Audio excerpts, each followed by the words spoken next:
Olá pessoal, nós iremos começar nossa aula referente ao segundo bimestre. O nosso conteúdo está no capítulo 19, na página 4, e o título é falando sobre a sociedade de consumo. Então, o que nós iremos abordar sobre essa temática?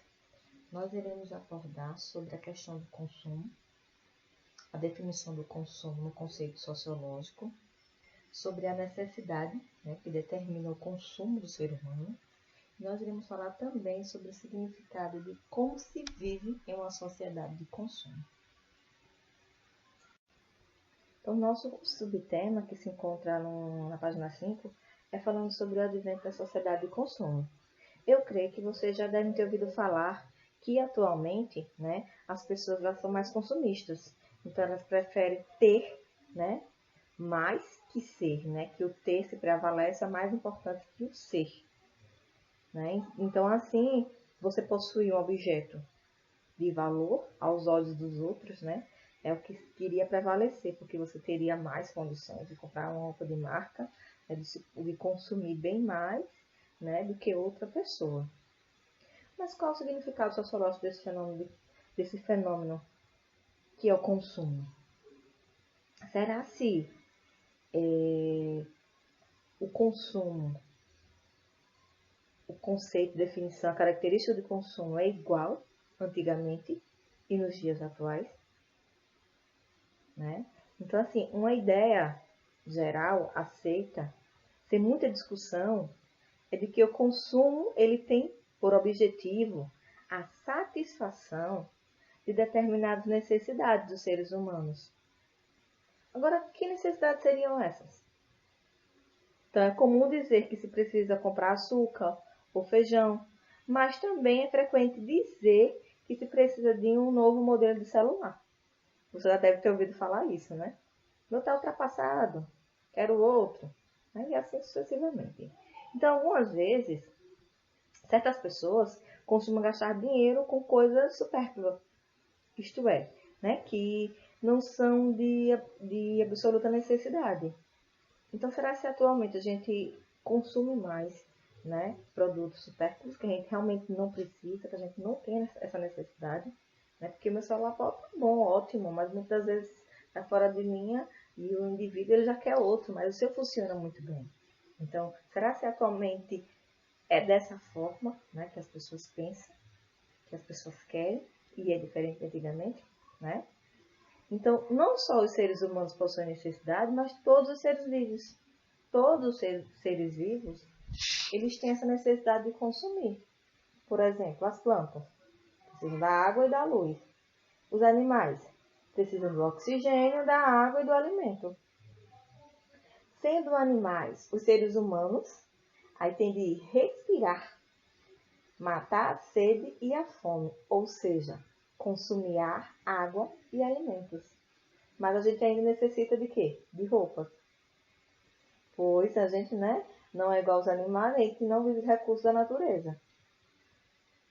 E ainda, dependendo do clima, a roupa, o estilo de roupa, inclusive, é diferente.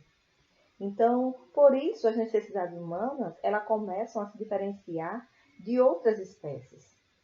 Então, os seres humanos, eles escolhem qual o líquido, por exemplo, que vai saciar a sua sede, qual é a roupa que vai fazer você se agasalhar do frio, Então, as demais transformações da natureza, elas, com o passar do tempo, elas são modificadas, são restauradas de acordo com essa necessidade, que o homem se vê, precisando dessa necessidade.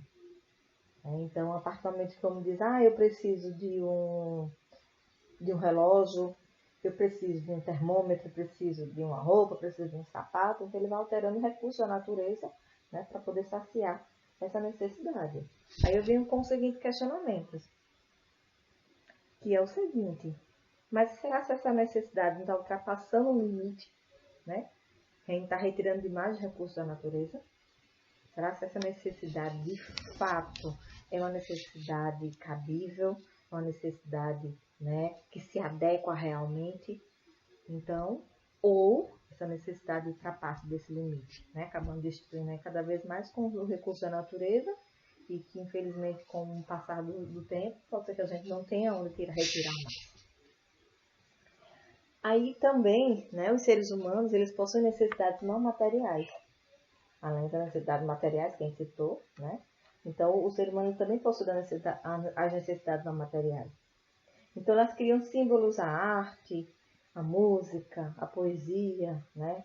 Que são práticas humanas exercidas exatamente para dar sentido à vida, que se encaixaria nesse consumo não material. Porque até para você ir ao cinema, você precisa, né, gastar, para você ir à piscina, precisar ir a um clube, né? Você precisar utilizar de determinado recurso, né?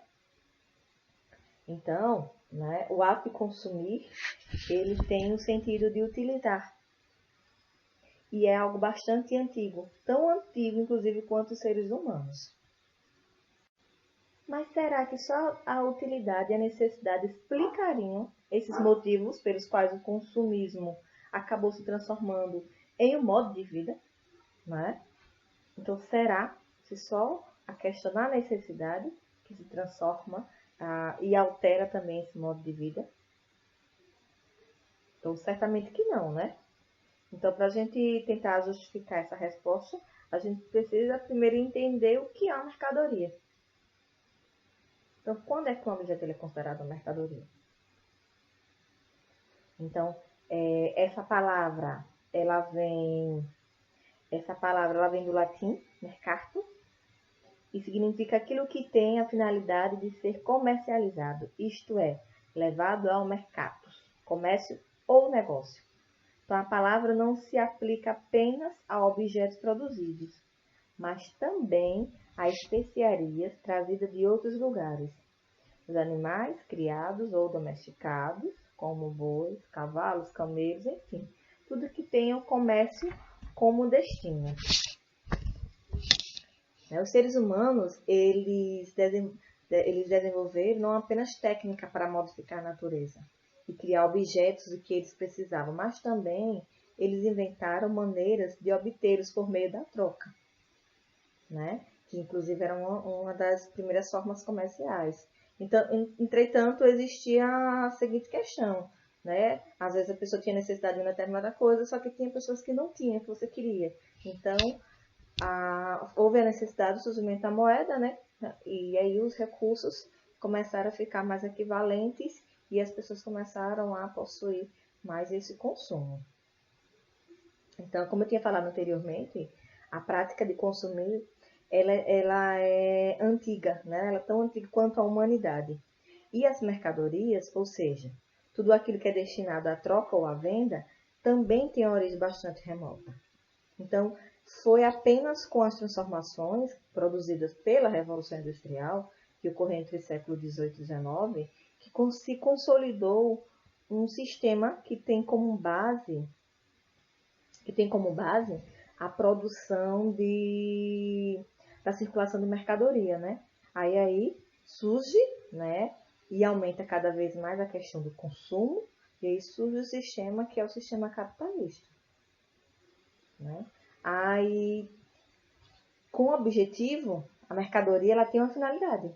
Essa finalidade ela é de satisfazer a necessidade de quem a compra, né? Aí venham estas, do estômago ou da fantasia, nas palavras de Karl Marx. Então, venham elas a necessidade realmente cabível, que ele quis dizer, ou dessa necessidade fantasiosa de você adquirir, querer um sapato a mais, apesar que você já tem vários pares de sapatos, querer um celular novo, apesar que você, né, o seu celular já funciona. Então, exatamente com o sistema capitalista, também surge essa questão do aumento do consumo, certo? E essa outra visão do consumo, que é o consumo que está representado através da fantasia. Aí com isso surge o fetiche da mercadoria. Mas o que é o fetiche da mercadoria, né? Então esse tema tem a ver com a ideia de Karl Marx, né? Com o surgimento do sistema capitalista, o advento do consumo. Então Karl Marx ele utiliza, né, dessa palavra para definir exatamente esse sistema. Então a mercadoria, segundo Karl Marx, teria no capitalismo uma espécie de dom especial, né? Uma capacidade mágica. Qual seria essa capacidade mágica? Seria que iria ocultar ou faria desaparecer, como por encanto, sua natureza de produto do trabalho humano e também as relações que as pessoas estabelecessem entre si, as relações sociais, no processo de produção. A Marx chamou esse fenômeno de fetiche de mercadoria. Fetiche, que quer dizer feitiço, né? Fetiche é, na definição do dicionário Aurélio, um objeto animado ou inanimado, feito pelo homem, produzido pela natureza, ao qual se atribui por um poder sobrenatural, né? E se presta oculto.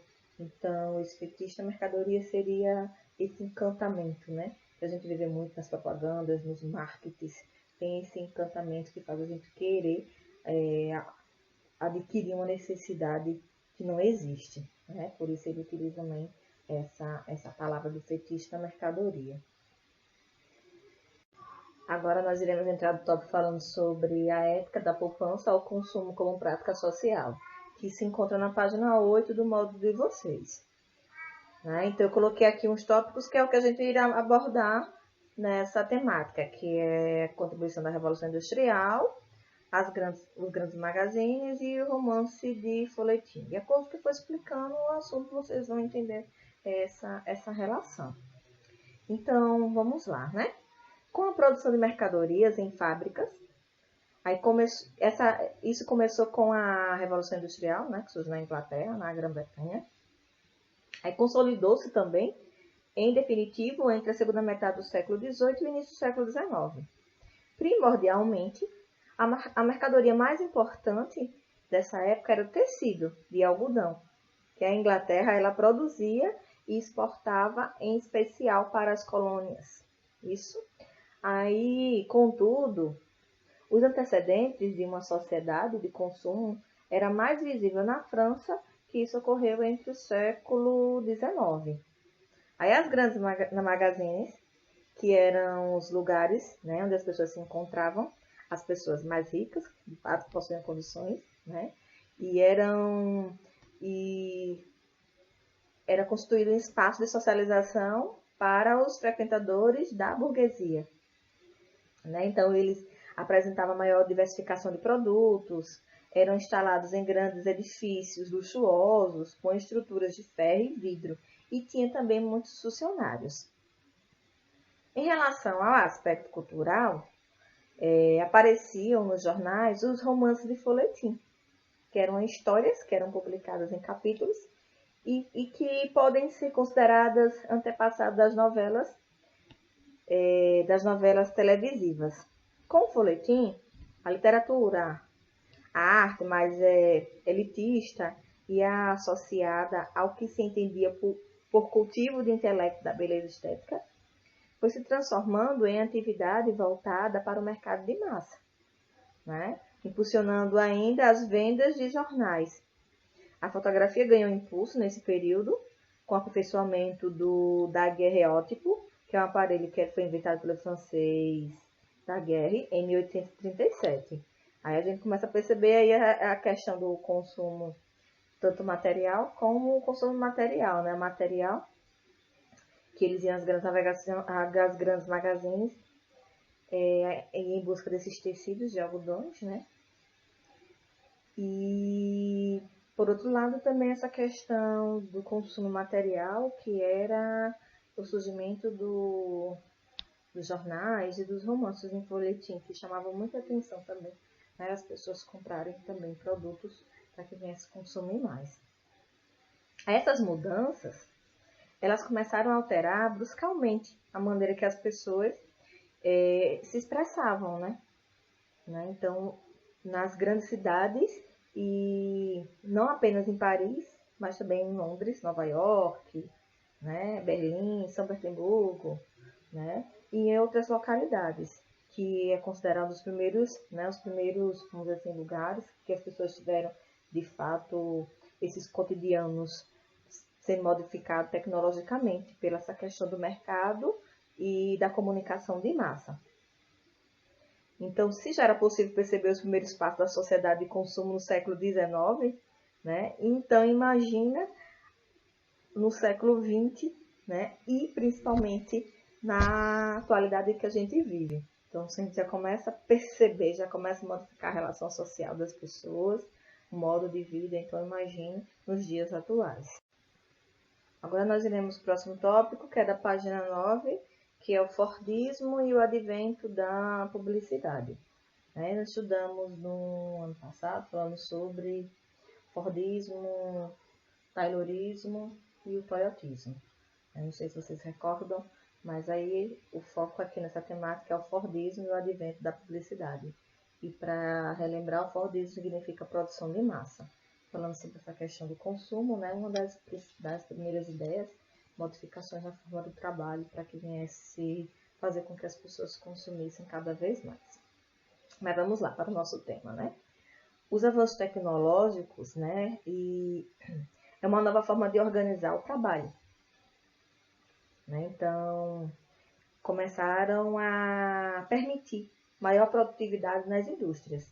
Aí, no início do século XIX, o Henry Ford incorporou e aperfeiçoou as ideias do Taylor, né? Criando a linha de montagem em sua fábrica de automóveis. O Ford inaugurou, assim, uma fase de produção em massa, que ficou conhecida como Fordismo, né? Como eu acabei de recordar para vocês o significado aí do Fordismo. Aí, além disso, o capitalismo ele havia entrado em uma nova fase, né? Que essa nova fase, até aproximadamente as últimas décadas do século XIX, o sistema ele era baseado na concorrência entre as empresas, o que foi chamado de fase concorrencial. Aí, desde então, os primeiros anos do século XX, o capitalismo ele começou a possuir característica pela formação de grandes cartéis, associações entre empresas, visando criar, né, oligopólios, né, ou seja, controle de mercado por poucos, que o monopolizavam. A essa fase foi conhecida como capitalismo monopolista, que foi o momento em que se formavam as grandes cooperações, em que a publicidade e o critério ao consumidor possibilitaram maior rapidez na circulação das mercadorias. Aí a gente vê o critério aí, né, dessa questão da utilização, vamos dizer, da publicidade para alavancar cada vez mais esse aumento no consumo, depois dessa cooperação, né, que surgiram, essa associação entre esses empresários. Então, esses critérios, ele acabou se tornando também uma espécie de mercadoria, pela qual se pagava um preço, né? Aí os juros, o que fez crescer os negócios bancários na fase conhecida como essa fase que eu acabei de falar anteriormente, que é o capitalismo monopolista. Aí nesse contexto era necessário que, muito mais, né, do que esperar que as pessoas elas viessem comprar, apenas para satisfazer suas necessidades. Era preciso incentivar essas pessoas que elas fossem comprar. Aí países como a Inglaterra e os Estados Unidos, havia uma barreira a ser vencida, né? Que era a questão de poupar, gastar pouco, que era uma característica que o sociólogo alemão Max Weber, ele identificou, né? Que se predominava muito no protestantismo puritano, como o ethos, né? Voltado muito para que as pessoas, né, elas poupassem mais naquele período. Então, além disso, né, a vida acelerada das grandes cidades e a padronização dos produtos eram motivos de resistência, sentidos como estimulantes de atos pecaminosos e até como fonte de angústia. Então, as pessoas não gastavam tanto. Aí foi nesse contexto que a publicidade e as modernas técnicas do marketing, né, vamos dizer assim, estabeleceram de fato um ponto que fizesse com que as pessoas elas mudassem essa realidade de poupar, né? Então, o objetivo era transformar de fato o poupador em consumidor e fazer com que a experiência urbana fosse sentida mais como paraíso das compras e menos como fonte de crime contra o espírito. Então, né, sentir menos pecador, que realmente você estivesse em um paraíso, né, vivendo em um lugar, né, em um ambiente que você encontra variedades de produtos e que você tivesse essa condição de consumir cada vez mais. Então, o marketing, a publicidade, ela surge exatamente, né, como falei anteriormente, aí, para poder quebrar essa visão que se tinha bastante aí na Inglaterra e nos Estados Unidos. Nós iremos aqui entrar no próximo tópico, que é da página 10, que o título é da publicidade informativa a instrumento persuasivo, né? Então, com esse instrumento do marketing, da publicidade, o que modificou, o que fez as pessoas quererem consumir cada vez mais. Então, os anúncios de mercadorias e de estabelecimentos comerciais nos jornais eram até o fim do século XIX, basicamente só informativos, né? Eles divulgavam a utilidade prática dos produtos anunciados, mas também havia elogios exagerados e informações falsas sobre esses produtos e também os serviços oferecidos. Aí era muita estratégia que refletia o espírito do capitalismo concorrencial. Não existia ainda as agências de publicidade, como tem na atualidade, né? Os anúncios eram tratados diretamente entre o vendedor e o jornal, ou então recorriam-se à figura do agenciador, uma pessoa que era encarregada de intermediar a colocação do anúncio. O estilo predominante das mensagens era o classificado. Aí a maior parte da receita dos jornais não vinham dos anúncios, mas da venda dos exemplares. Aí foi com o inglês Alfred, que foi fundador do jornal Daily Mirror, perdoem a pronúncia aí, sou péssima em inglês, né? Então, esse fundador desse jornal, esse inglês, ele mais tarde ele tornou proprietário do Times, que vislumbrou a possibilidade da publicidade ser um meio de financiamento dos jornais. Aí foi só no início do século XX e mais acentuadamente com o Fordismo que a publicidade ela começou a se transformar, tanto na organização do seu trabalho como na forma de produzir os anúncios. Então, a primeira transformação no estilo de anúncio foi o seguinte, né?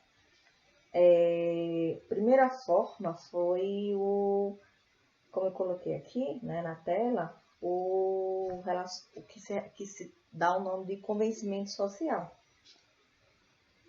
né? Então, esse convencimento social era um anúncio com muito texto, destacando as qualidades técnicas do produto e indicando a razão pela qual alguém deveria comprar, adquirir, né, esse serviço. Aí também houve outras modificações nessas estratégias. A gente tem aí a próxima, que é a história apavorantes. O que seria essa estratégia das histórias?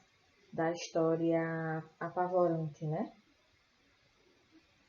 Por exemplo, uma moça que perde namorado porque tem mau hálito.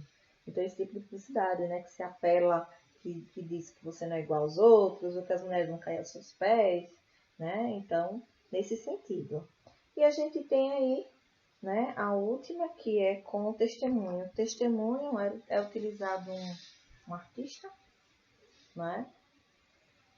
Esse artista, ele faz a propaganda, muitas das vezes dá o nome dele, né? A pessoa que é ídolo, que é fã, que gosta, compra, só por isso, né? Então, com base no testemunho. E testemunho no sentido de um famoso, ele divulgar, né, o produto que está sendo vendido, né? Então, esses foram os 3 tipos de publicidade, de anúncio que começaram a surgir, certo? Ao longo do tempo, com essa intenção que as pessoas viessem consumir cada vez mais.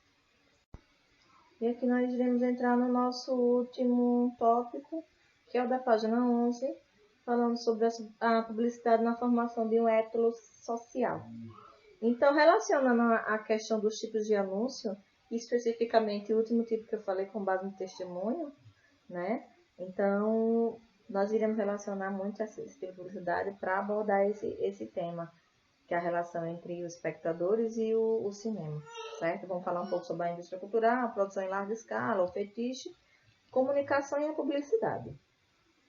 Então, a identificação das fãs com imagens de atrizes ou fãs, né? E assim sucessivamente, incentivaram o consumo. E esses, vamos dizer assim, que né, foi um dos marcos dessa época do surgimento, que fizeram com que aumentasse cada vez mais esse consumo. Aí, o segundo sociólogo francês, Edgar Morin, ele referiu-se à relação entre os espectadores e o cinema, como de identificação e projeção. As pessoas, elas se identificavam-se com os personagens dos filmes que assistiam e projetavam neles seus desejos e suas angústias. A esse mecanismo duplo acabava por caracterizar também a relação dos fãs com as imagens de seus ídolos, né? Então, notem bem, imagens, pois não se tratam dos atores e das atrizes como pessoas de carne e osso, né? Até porque a gente sabe que o ator, ele é uma personagem quando ele está dramatizando ali, quando ele está numa novela, no cinema. Então, nesse sentido, né? E a gente percebe muito o que acontece bastante nas novelas, né? Porque às vezes o que as atrizes, os autores usam, viram moda. E isso vem bastante. Aí muitas vezes acaba a novela, já, né? As pessoas já deixam de consumir aquele estilo, já passa para outro, e assim sucessivamente, certo? Aí com isso, né, a gente vem percebendo a questão do aumento cada vez mais na indústria cultural. Que as estrelas do cinema, elas passam, né, nessa época, a ser personagens nos quais as pessoas projetam os seus sonhos. Elas desejam, né? Elas sonham pelo final feliz, passam pela aquela história, e assim vai. Aí, né, para a gente ter certeza disso, é só prestar atenção ao sucesso dos sites, revistas, né? E a gente tem muito youtuber, a gente tem muito... Todo mundo quer ser youtuber, né? Atualmente é assim, né? As pessoas, né? Quando gostam de uma coisa, acabam seguindo uma tal de Boca Rosa, né? E aí todo mundo quer consumir aquela cor de batom, aquela pessoa por isso, e assim sucessivamente. Então, as pessoas acabam esquecendo, infelizmente, que isso tudo é utilizado como uma forma de consumo, né?